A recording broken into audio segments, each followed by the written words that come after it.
pasa, compañeros? Rock and roll. Bueno, tíos, pues hoy es el gran día. Hoy, en principio, si todo va bien, tendría que coger un avión de Madrid a Estambul, hacer escala en Estambul, no muy larga, eso es un poco de problema. Si sale con retraso de España, es posible que ya no cogiera el vuelo que hay a Kutaisi y que me tiene que dejar en Kutaisi, en Georgia, como son las 3:30 de la mañana. Y bueno, pues me gustaría aprovechar este momento que tengo previo por la mañana, ya lo tengo prácticamente todo listo y preparado, pues para hablaros un poco de la preparación de los viajes, no tanto desde el punto de vista geográfico, logístico, material, que eso lo tengo ya muy currado, sino desde el punto de vista emocional. En cuanto a lo material y lo físico y lo geográfico y lo logístico, bueno, pues el viaje que voy a hacer ya me lo tengo bastante currado en cuanto a lo que es el itinerario, porque porque me tengo que documentar previamente para saber a dónde voy a ir, qué voy a visitar y qué tengo que contar de los sitios que voy a visitar. Y es, desde el punto de vista cultural y digamos del contenido, es muy interesante, es muy denso y por tanto he tenido que estudiar bastante, que a mí me encanta, pero he tenido que estudiar bastante para resumir y tener claro qué es lo que tengo que contar de Mesopotamia, de las civilizaciones, de Sumer, de Akkad, de los hititas, de los elamitas, de los hebreos, de los medos, de los persas, en fin, de Alejandro Magno, por supuesto, de sus batallas, de su personalidad, en fin, un montón de cosas que dotan de contenido cultural el viaje. Eso por una parte, eso me lo he estudiado, me lo he documentado, tengo claro qué es lo que tengo que contar y me lo he pasado muy bien haciéndolo. Por otro lado, desde el punto de vista geográfico, tengo que saber cómo voy a llegar a los sitios que quiero visitar, dónde están los sitios que quiero visitar y, bueno, pues más o menos como tengo ahora este imperativo de realizar los viajes en etapas cortas porque tengo hijos pequeños y no me quiero separar mucho, y este viaje por lo menos se exige 10 días, es una de las etapas largas que tengo que hacer, pues eso me exige mirar la distancia en kilómetros de cada etapa, la distancia en tiempo que me va a llevar cada etapa, porque yo siempre digo que cuando sales de Occidente las distancias no se pueden medir en kilómetros, hay que medirlas en tiempo. Y claro, no es lo mismo el tiempo que te lleva una zona abrupta, una zona sin asfaltar, una zona remota, una zona con muchos controles militares, que una zona de autopista. Es decir, no es lo mismo viajar por Europa o viajar por España que viajar por la frontera entre Turquía y Armenia, Armenia e Irán, o sea, Turquía e Irán, y cruzar la frontera de Irak. O sea, no es lo mismo, no se parece, no es lo mismo hacer una pista sin asfaltar, como por ejemplo voy a hacer en la primera jornada para salir de Georgia, y entonces pues pues tengo que ir calculándome y mirando aproximadamente en qué área tengo que dormir, ¿no? O sea, dónde completaría la etapa, teniendo en cuenta además que siempre pueden surgir imprevistos y por tanto siempre es conveniente dejarte al menos un día de margen en tu calendario para imprevistos. Si vas con el calendario siempre sin un día de margen, es muy probable que te pegues un bofetón porque no lo puedas cumplir, ¿no? Porque siempre pueden pasar cosas. Entonces, yo lo tengo eso ya bastante estudiado, sé que hay sitios donde probablemente tenga que dormir de acampada, no solamente por gusto, sino porque es que voy a recorrer zonas muy remotas de Turquía, donde no hay turismo, no hay poblaciones grandes y son zonas abruptas, además muy vigiladas por la gendarmería, por el ejército. Ya veremos si puedo dormir de acampada tranquilamente sin que me visiten, como consecuencia, por una parte, del terrorismo kurdo, y por otra parte porque es una zona fronteriza. La frontera Armenia-Turquía está cerrada desde hace muchos años como consecuencia del conflicto secular que han tenido siempre los turcos con los armenios, porque la parte que voy a recorrer fue parte digamos, integrante del imperio, del reino armenio, y luego se lo quedó Turquía en virtud de un tratado signado con la Unión Soviética, pero después de haber tenido una historia muy conflictiva, como es lo que los armenios llaman el genocidio. Los turcos no aceptan tal genocidio, en fin, bueno. El caso es que los armenios fueron expulsados de sus lugares de residencia y se los quedaron primero el Imperio Otomano y después los turcos. Y vamos a ver restos históricos que atestiguan ese pasado. Después, como consecuencia del apoyo que Turquía hace a Azerbaiyán, porque los azerbaiyanos, los azeríes y los turcos es la misma gente, hablan la misma lengua y son la misma etnia, es decir, son turcos, son pueblos túrquicos que proceden de Asia Central, ¿sí? Porque hay que tener en cuenta que los habitantes de la actual Anatolia, de la actual Turquía, no son originarios de allí, vienen de Asia Central, de la zona de, pues eso, de Siberia, de Uzbekistán, de Turkmenistán, de Tayikistán. Bueno, vienen de esa zona y se expandieron. Y una cosa a tener en cuenta es que después del ruso, las lenguas túrquicas eran las más habladas dentro de la antigua Unión Soviética. Entonces, turcos y azeríes son hermanos. Y por tanto, los turcos apoyan a los azeríes en su conflicto con Armenia por Nagorno-Karabaj.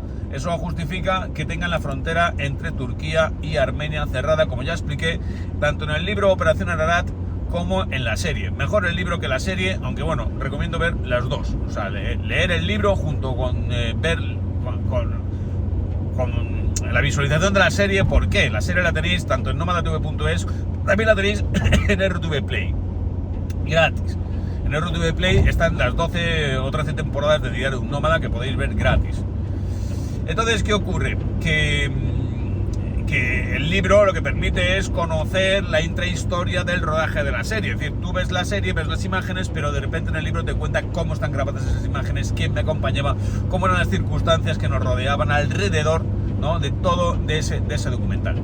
Entonces es muy interesante como historia de los países que se recorren, que tienen muchísima historia, que son todos los Balcanes, Turquía, Georgia, Armenia, sino también es el diario de rodaje de una serie de televisión, de guerrilla, muy básica, como es, muy primitiva, con muy poco presupuesto, como es Diario de un Nómada. Pero bueno, eso en cuanto a y después, por supuesto, el cruce de la frontera con Irak me exige el visado. Ya tengo el visado del Kurdistán iraquí, que no es el mismo que el de Irak Federal. Irak Federal no lo voy a poder visitar en esta ocasión porque no tengo el carnet de passage para la moto, que es el documento especial, el pasaporte que me hace falta para la moto, pero espero conseguirlo para dentro de unos meses, cuando complete, si Dios quiere, inshallah, la ruta del Camino Real Persa hasta Persépolis, en Irán. Esa es la siguiente etapa, que para mí sería mi sueño. O sea, cumplir eso sería, vamos, de la hostia. Entonces, pero eso ya sí me va a exigir todavía más tiempo. Entonces esa es una negociación familiar complicada. Pero bueno, es mi objetivo. Pero, ¿qué ocurre desde el punto de vista emocional? ¿No? Desde el punto de vista emocional, pues mira, hay algo que me preocupa. No me preocupa particularmente ir al Kurdistán iraquí, ni siquiera me preocuparía particularmente ir al Irak Federal, porque las condiciones de seguridad han mejorado mucho. Me jode cuando la peña exagera los peligros de forma artificial, teatral. O sea, yo entiendo que eso genera clickbaits, que eso tal, pero tío, o sea, hay que ser honesto con el mundo, ¿no?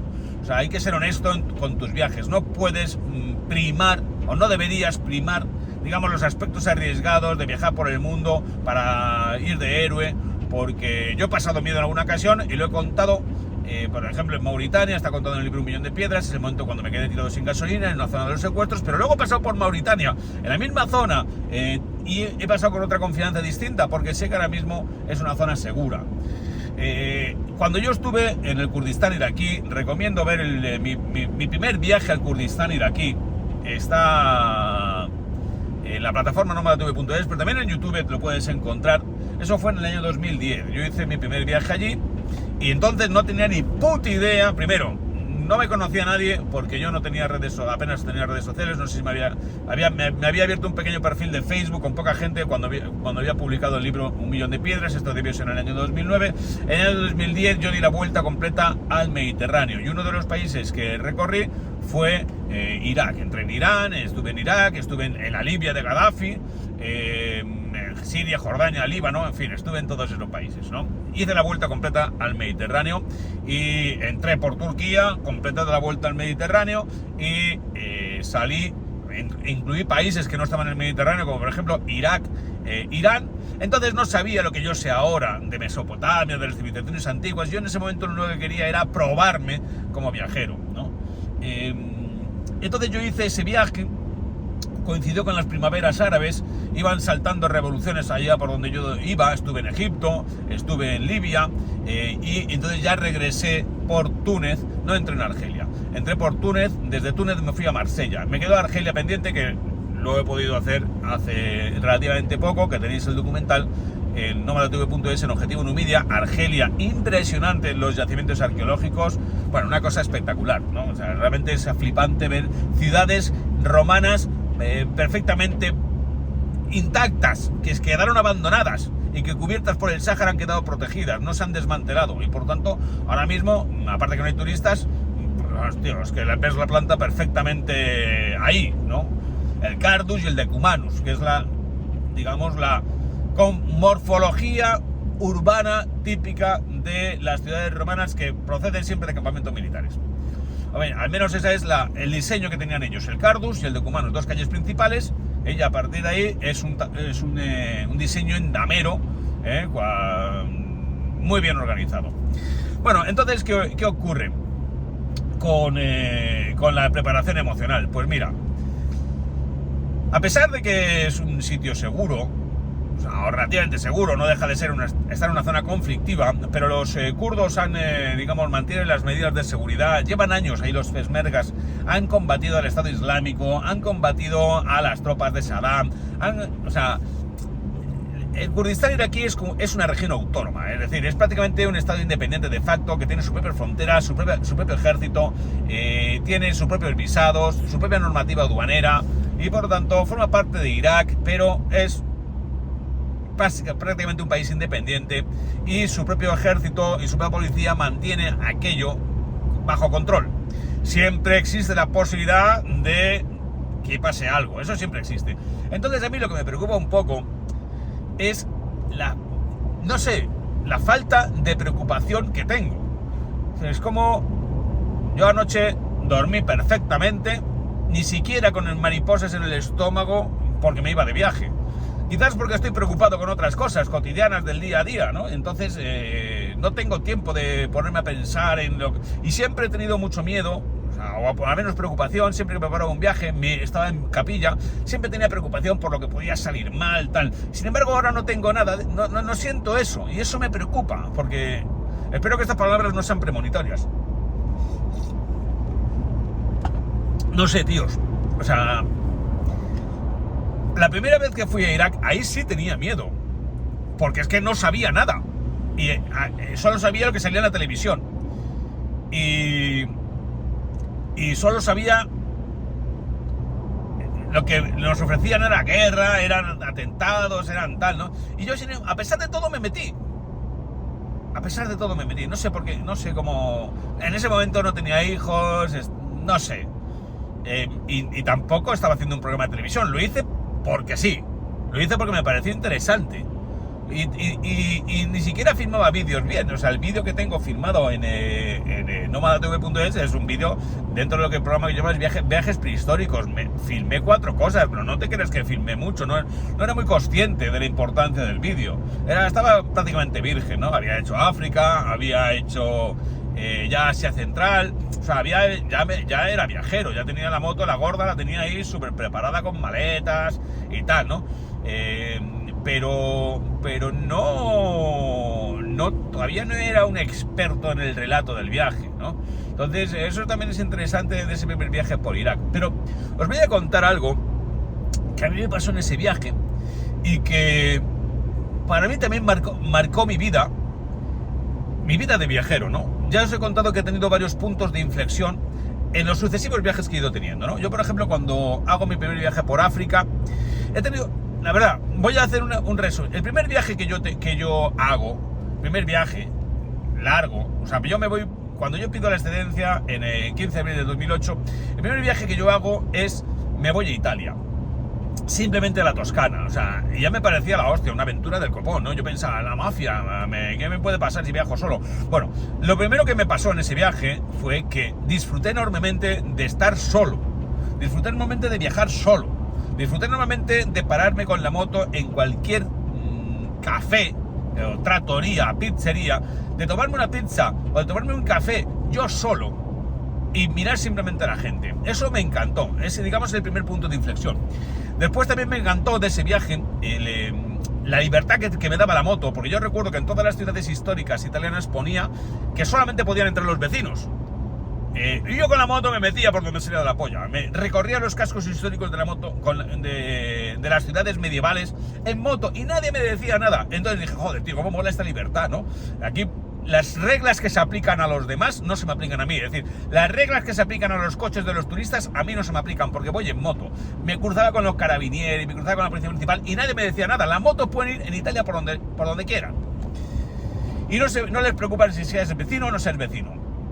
Y después, el tercer punto de inflexión fue que yo termino ese viaje, es mi primer viaje fuera de España en moto, y escribo un reportaje, y ese reportaje se publica en El País, en la sección del viajero. Se puede encontrar por internet y también lo tenéis en mi página web, y se llama Un motero en la Toscana. El título es una puta mierda, pero el título no lo elegí yo, lo eligió el redactor jefe del viajero.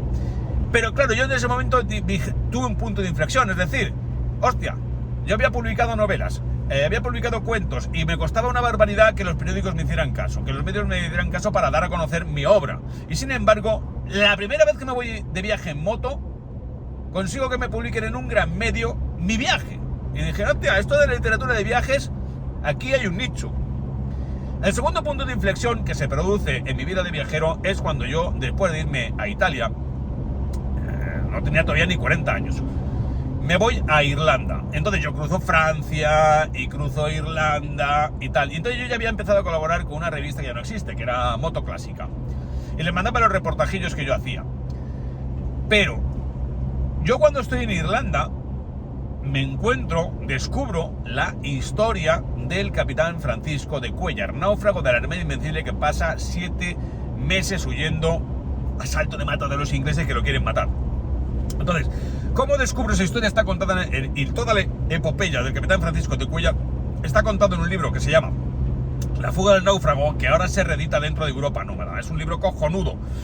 Entonces yo, ¿qué hago? Sigo en moto el camino del capitán Francisco de Cuéllar, es decir, voy investigando los restos que quedan en Irlanda de la historia de la aventura de un español que escribió cómo era la vida de los irlandeses en el siglo XVI. Y por lo tanto los irlandeses lo recuerdan, tienen ahí señales de su camino, lo tienen marcado y cuentan su historia. Entonces yo descubrí la historia de un explorador español completamente desconocido para nosotros, pues yo no tenía ni puñetera idea de quién era el capitán Francisco de Cuéllar. Me parecía una aventura apasionante, me permitió descubrir que existía una historia que no se nos contaba, una historia de exploradores olvidados que podía ser muy interesante. Yo escribo un reportaje sobre mi viaje por Irlanda, descubriendo lo que es el viaje en moto, pasándome la puta madre, que si las pintas de Guinness, que si los irlandeses, que si tal y que cual, y al mismo tiempo sigo la pista de un explorador español del pasado. Ese reportaje se publica a 3 páginas en cuanto lo termino en el ABC, y digo, coño, aquí no solamente mi nicho de la literatura de viajes, sino la literatura de viajes en moto, mezclándola con un contenido histórico de exploradores españoles poco conocidos o completamente olvidados. Dije, este es mi nicho. Ese es el segundo punto de inflexión. El tercer punto de inflexión que se produce en mi vida de viajero es cuando yo hago mi viaje por África. Es decir, el tercer punto es cuando yo me voy a Estados Unidos. Después de haber hecho Irlanda, yo me voy a Estados Unidos. Yo tengo una conversación con una exnovia mía y entonces le digo, joder, me lo he pasado de puta madre en Irlanda, pero ha venido el invierno a Irlanda, ya no me puedo quedar allí, me vuelvo a España, pero a mí me gusta esto que he hecho, porque yo había pedido la excedencia, pues para que viera una novela y también para aprender inglés. Digo, yo me gustaría seguir estudiando inglés, pero yo quiero ir con mi moto. Y entonces ella me dijo, dije, el único sitio que me surge aquí en Europa que haga buen tiempo es Malta. Y entonces me dijo, ¿qué coño Malta? ¿Por qué no te vas a Estados Unidos, no? Que en invierno, por la frontera sur, puedes viajar. Y entonces dije, hostia. Entonces ahí empecé a investigar si mandar la moto, si comprar la moto, si alquilar la moto. Y al final la mejor opción que obtuve fue la de comprar la moto. Yo me fui a Florida, lo tengo explicado ya en muchísimos vídeos. Y lo tengo también explicado en el libro Manual de Aventura, que la mejor opción si vas a estar más de un mes en Estados Unidos o en Norteamérica es comprarte una moto y venderla al final del camino, ¿no? Entonces yo me fui a Miami, compré una moto allí, que es el sitio más fácil para comprar una moto por parte de un extranjero. Me compré una BMW y me hice todo el sur de Estados Unidos. Fue mi primer recorrido por Estados Unidos de costa a costa. Ya era un gran viaje, ¿no? Un viaje largo. Me tiré prácticamente 2 meses haciendo ese viaje y flipé. Entonces eso me encantó, lo de visitar un montón de ciudades con nombres españoles y tal y cual. Pero ¿qué me pasó? Me pasó una cosa muy curiosa, que fue que todas las... Yo iba haciendo fotos, iba escribiendo un texto. Y esas fotos y ese texto lo iba metiendo en un ordenador.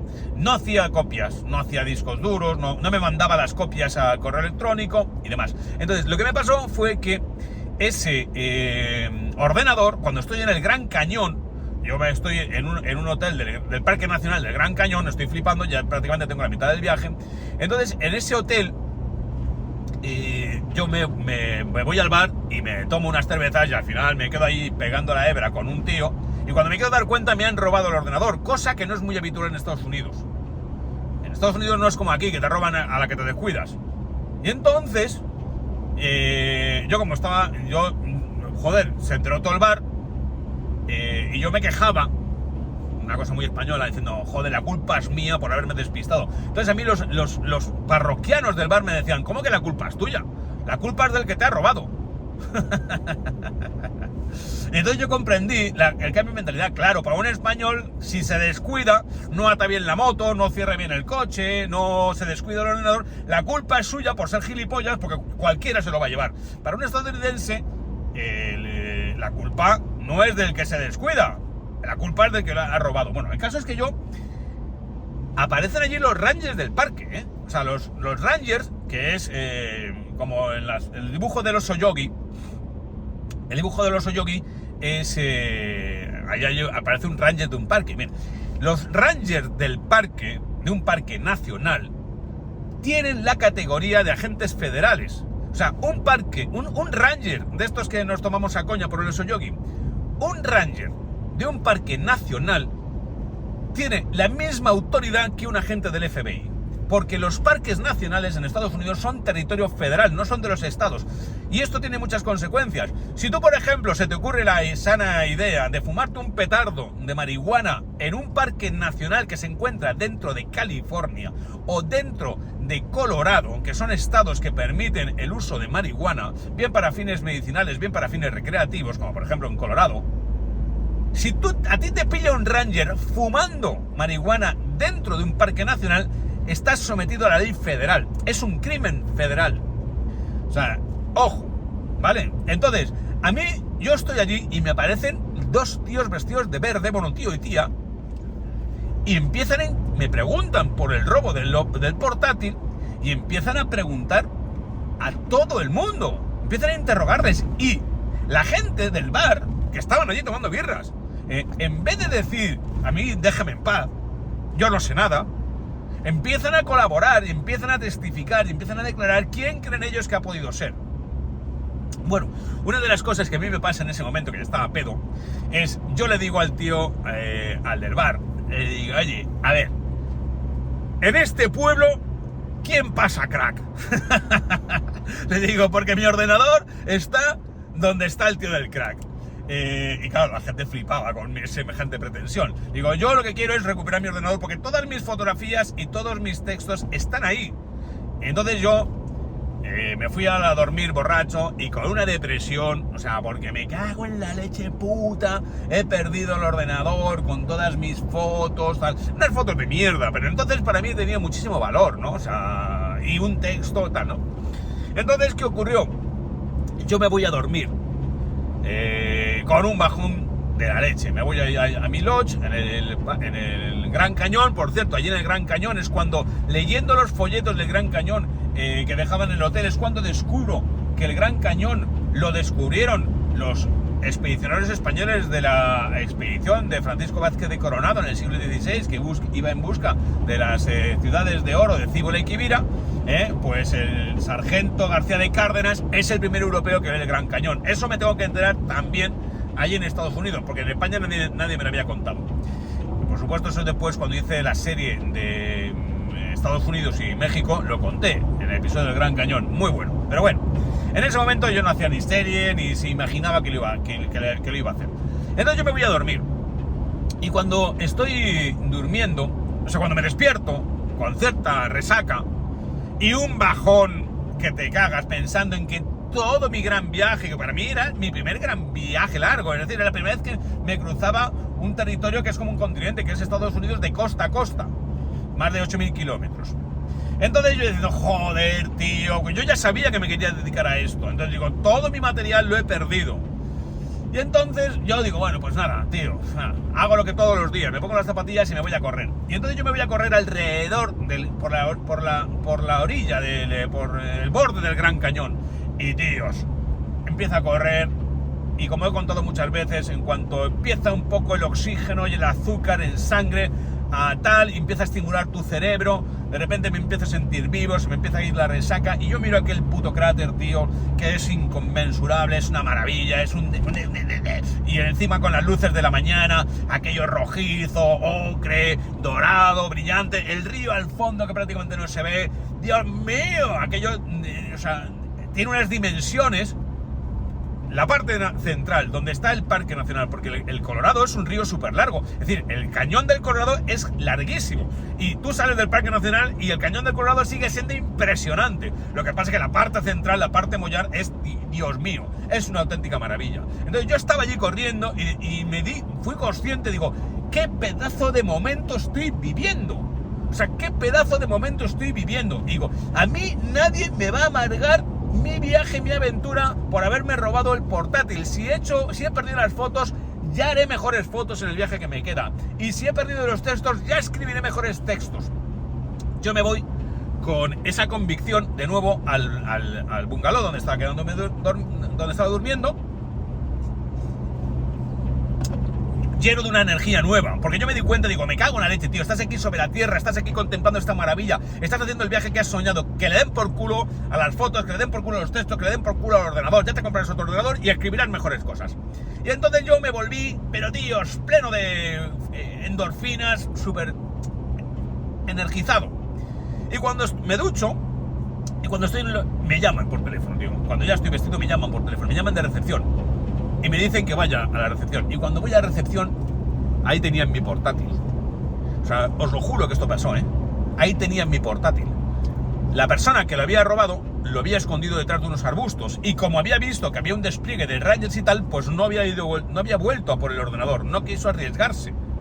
Y entonces encontraron mi portátil. Lo curioso del caso es que, por una parte, lo que me quedó como punto de inflexión es que lo que realmente importa son las experiencias vividas, ¿no? Y la actitud. Yo en ese momento cambié de actitud y lejos de amilanarme, lejos de deprimirme, lejos de considerar que había sido, un desastre, lo que pensé es que, ¿qué cojones? Vamos a salir de este, lo vamos a hacer todavía mejor. Después estas fotos apenas las he utilizado y el texto encima después lo perdí, años después. No he escrito nunca el libro de Estados Unidos porque ese texto lo perdí ya después en España. Ya cuando cambié de ordenador, no sé dónde, pues de repente ese texto ya no lo tengo, ¿no? Pero en ese momento, el punto de inflexión fue el salir adelante, sea como sea. El que no importan las circunstancias que nos hayan pasado, que parezcan muy graves, si tú estás entero, estás sano, estás bien, hay que seguir adelante y es la actitud lo que lo cambia todo.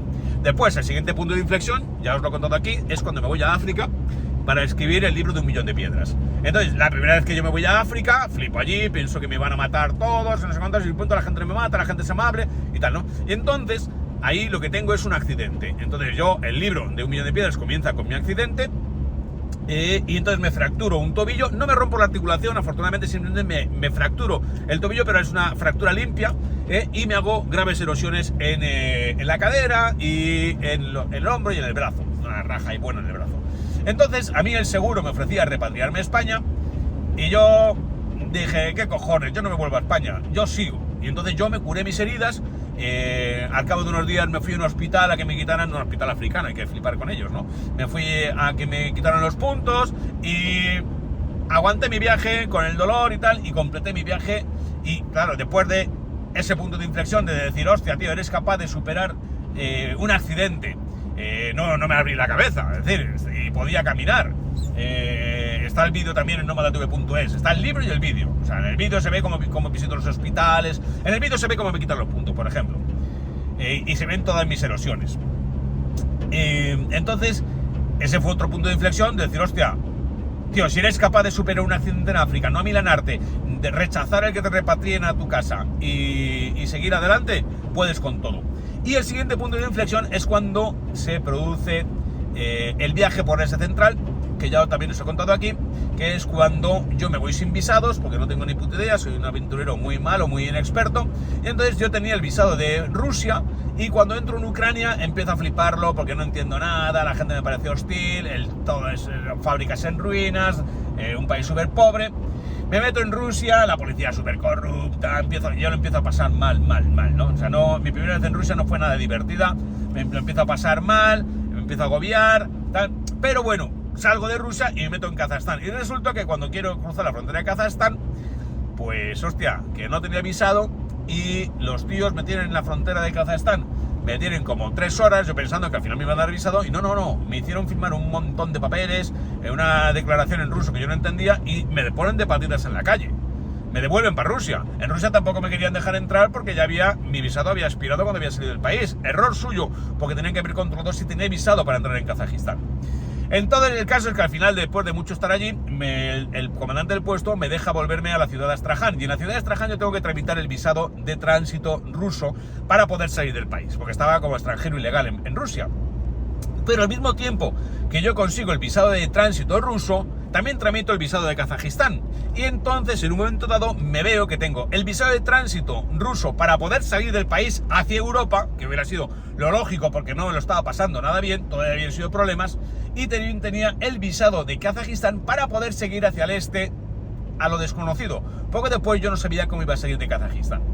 Y entonces decidí tirar para Kazajistán y no volverme, porque ya estaba allí, digo, toma por culo, vamos a seguir hacia adelante, a ver qué pasa.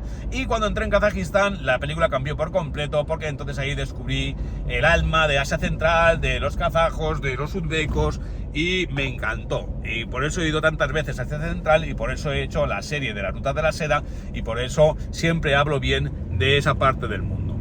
Entonces, eso fue el siguiente punto de inflexión, porque lejos de volverme ante las dificultades, cuando me dieron la oportunidad de regresar por donde había venido, con el rabo entre las piernas, después de haber llegado a Rusia, volverme a España, decidí seguir a lo desconocido. Y para mí ese fue otro punto de inflexión. Bueno, el siguiente punto de inflexión es el que se produce cuando llego a Irak.